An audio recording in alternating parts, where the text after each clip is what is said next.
ఇరాన్‌లో ఉద్యమకారులందరి మీదన ప్రాణాలు తీసినటువంటిది ఒకటి కాదు, 2 కాదు, 100 కాదు, 1000 కాదు. 6400 మందిని చంపారట.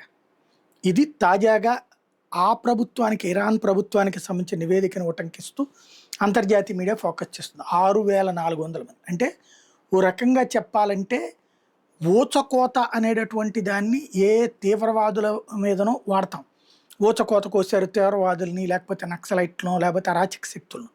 కానీ దీన్ని జెనోసైడ్ అంటారు. అంటే వ ఇరాన్‌లో ఖొమైనీ ప్రభుత్వాన్ని వ్యతిరేకించే వాళ్ళందరినీ ప్రాణాలు తీసేశారు.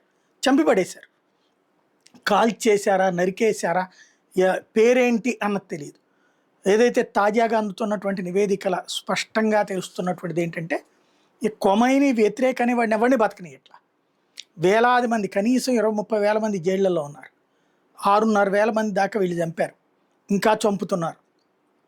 పైగా వాళ్ళందరినీ కూడా దైవద్రోహులు అన్నటువంటి పేరుతో వేధిస్తున్నటువంటి వేళ, చివరికి ఇరాన్లో ఉన్నటువంటి రాయబారులు ఎవరైతే ఇరాన్ తరపున ఇతర దేశాల్లో పనిచేస్తున్నారో, ఆ రాయబారులు ఇప్పుడు ఇరాన్కి తిరిగి రావడానికి నిరాకరిస్తున్నారు. వాళ్ళు ఆయా దేశాల నుంచి వేరే దేశాలకు, ఇప్పుడు ఐక్యరాజ్య సమితిలో ఉన్నటువంటి ఇరాన్ రాయబారులు, ఇరాన్ రాయబారి రాజీనామా చేసేసి సింగపూర్ వాళ్ళని, అదే స్విట్జర్లాండ్ వాళ్ళని ఆశ్రయం కోరుతున్నాడట.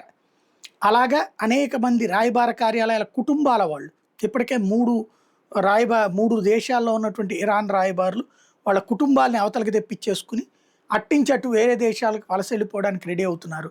ఎందుకంటే ఇది ఇక్కడతో ఆగేది లేదు. ఖొమైనీ ఇప్పుడు చంపాడు, కానీ రేపో మాపో మొత్తం పబ్లిక్ తిరుగుబాటు ఎక్కువైందంటే కనుక ప్రభుత్వాలు దిగిపోతే వీళ్ళని ఊరేస్తారు, వీళ్ళని చంపేస్తారు. కాబట్టి ఈ విధమైనటువంటి అడుగులు పడుతున్నాయి.